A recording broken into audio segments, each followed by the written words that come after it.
Chers amis, bonjour.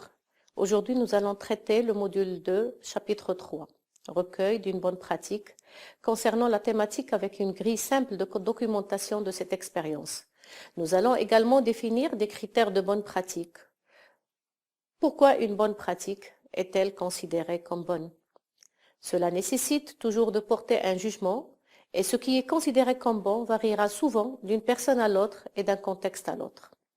Nous allons vous proposer quelques critères essentiels de bonne pratique que vous devrez discuter et revoir et valider avec votre comité.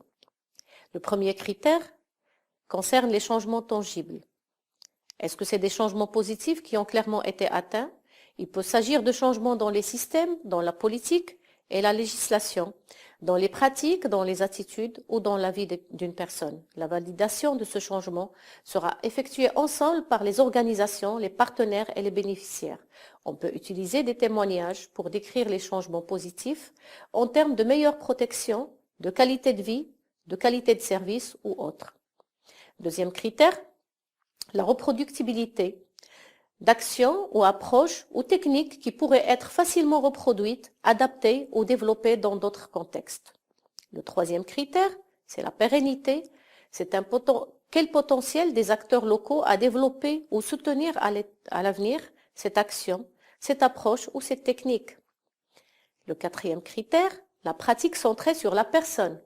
C'est une pratique qui doit être liée à une prestation de service respectant le concept de personne impliquée dans les décisions qui les concernent.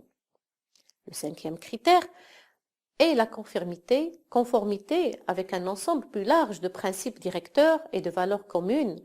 Par exemple, les principes de la Convention des droits des personnes en situation de handicap. Notamment, le premier principe, c'est le respect de la dignité intrinsèque, de l'autonomie individuelle, y compris la liberté de faire ses propres choix et de l'indépendance des personnes. Le principe de la non-discrimination, le principe de la participation et l'intégration pleine et effective à la société. Le respect de la différence et l'acceptation des personnes handicapées comme faisant partie de la diversité humaine et de l'humanité. L'égalité des chances, l'accessibilité, l'égalité entre les hommes et les femmes, le respect du développement des capacités de l'enfant handicapé et le respect du droit des enfants handicapés à préserver leur identité. Selon votre sujet, que ce soit le VIH, les moyens de subsistance, la réadaptation ou autres, vous pouvez définir vos propres critères.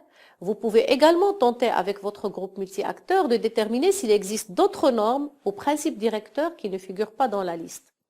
Il est important, avec votre groupe, de prendre le temps de définir des critères de bonne pratique, car cela vous aidera d'abord à établir un cadre pour comparer les pratiques, ensuite à vérifier que vos messages sont clairs, également établir des normes qui sous-tendront non seulement votre publication finale, mais toutes vos actions de plaidoyer ou pour le changement à venir.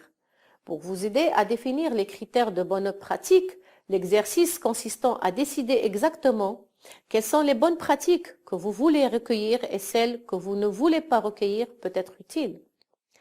Le résultat, c'est qu'à la fin de cette étape, vous devriez vous être mis d'accord sur vos critères de sélection. Ils devront être partagés et compris par tous les membres du comité.